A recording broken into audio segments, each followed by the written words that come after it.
মৰমৰ ষ্টুডেণ্টছ আজি আমি পঢ়িম ক্লাছ 10 মেথছ চেপ্টাৰ নম্বৰ 15 সম্ভাৱিতা। ষ্টুডেণ্টছ সম্ভাৱিতাৰ অনুসৰণি 15.9 1 পৰা 12 নম্বৰ কোৱেশ্যনলৈকে আমি সমাধান কৰিছোঁ।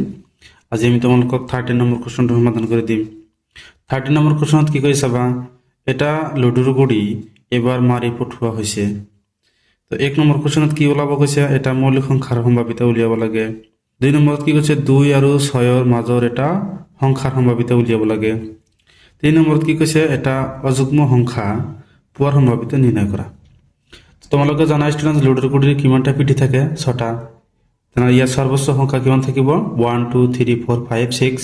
আটাইতকৈ ডাঙৰ সংখ্যাটো কিমান, 6, আৰু আটাইতকৈ সৰু সংখ্যাটো কিমান হ'ব, 1। তো ষ্টুডেণ্টছ এইটোৰ আমাৰ সম্ভাৱিতা উলিয়াব লাগে। চাবা ষ্টুডেণ্টছ তোমালোকক উলিয়াই দিম। তো ষ্টুডেণ্টছ আমি 13 নম্বৰটো সমাধান কৰিম। সলিউশ্যন কি লিখিছোঁ, এটা লুডুৰ গুটি 6টা পিঠি থকাত সংখ্যাবোৰ হ'ল 1 2 3 4 5 আৰু 6। 1 নম্বৰ কোৱেশ্যনত কি কৈছে, এটা মৌলিক সংখ্যা। তো মৌলিক সংখ্যা আমি কিমান জানো, যি সংখ্যাৰ উৎপাদক ওৱানৰ সংখ্যাটো কি নিজেই, সেই সংখ্যাটোক আমি মৌলিক সংখ্যা বুলি ক'ব পাৰোঁ। তেনেহ'লে মৌলিক সংখ্যা কিমান হ'ব, এই 6টাৰ ভিতৰত 2 হ'ব, 3 হ'ব আৰু 5 হ'ব।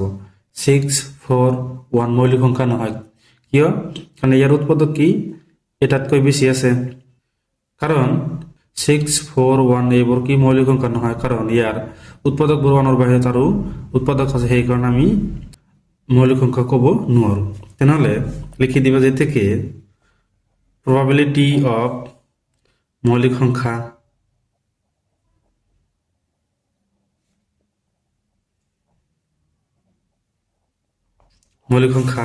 ইয়াৰ probability কিমান হ'ব, কিমানটা সংখ্যা আছে ষ্টুডেণ্টছ, 1 2 3 তিনিটো ওপৰত লিখি দিবা। তোমালোকে এই সংখ্যাবিলাক নিলিখিবা, কনফিউশ্যন নহ'বা। কিমানটা সংখ্যা আছে এইটো ইয়াত লিখিবা। আৰু মুঠ সংখ্যা কিমান, 6টা, 1 2 3 4 5 6। এই 6টাৰ ভিতৰত সেই 3টা আছে, সেইকাৰণে আমি 6টো তলত লিখিম, আৰু যিমানটা সংখ্যা থাকে সেইটো আমি কি ওপৰত লিখিম।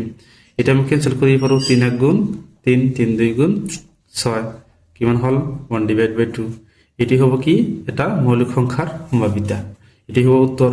2 নম্বৰত কি কৈছে, 2 আৰু 6ৰ মাজৰ এটা সংখ্যা লিখি দিয়া। 2 আৰু 6ৰ মাজৰ সংখ্যা। তো ষ্টুডেণ্টছ 2 আৰু 6ৰ মাজৰ সংখ্যা কিমান আছে, 3 আছে, 4 আছে, 5 আছে। কিমান আছে, 3 4 আৰু 5 আছে। তেনেহ'লে লিখি দিবা যেতিয়াকে probability of 2 আৰু 6ৰ মাজৰ সংখ্যাৰ সম্ভাৱিতা লিখি দিবা। 2 আৰু 6ৰ মাজৰ সংখ্যাৰ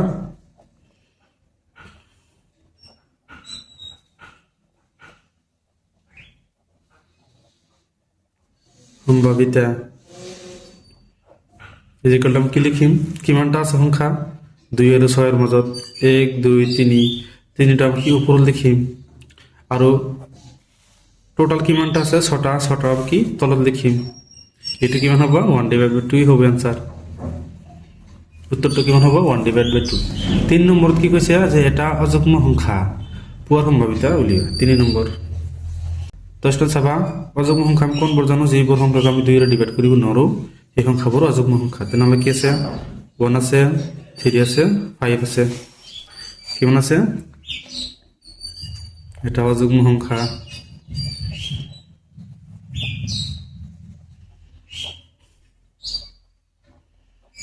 কিমান আছে, 1 3 5। তেনেহ'লে ইয়াৰ সম্ভাৱিতা উলিয়াব লাগে, লিখি দিব যায় এতেকে পি অফ এটা অযুগ্ম সংখ্যাৰ সম্ভাৱিতা ইজিকেল টু কিমানটা আছে, অযুগ্ম সংখ্যা 3টা, এই 3টো আমি তলত লিখিম। আৰু কিমানটা আছে, টোটাল 6টা আছে, 6টা আছে, এই 6টো আমি কি তলত লিখিম। এইটো কিমান হ'ব, 1/2 হ'ব এনসার। 3 1 গুণ 3 3 2 গুণ 6। এইটো উত্তৰ কিমান হ'ব, 1/2। তো ষ্টুডেণ্টছ এলৈকে কৰিবলগীয়া আছিল ষ্টুডেণ্টছ। যদি ভিডিঅ'টো ভাল লাগে, তোমালোকে বুজি পাইছা, তেনেহ'লে কমেণ্ট কৰিবা আৰু চেনেলটো ছাবস্ক্ৰাইব কৰি দিবা। Thank you students.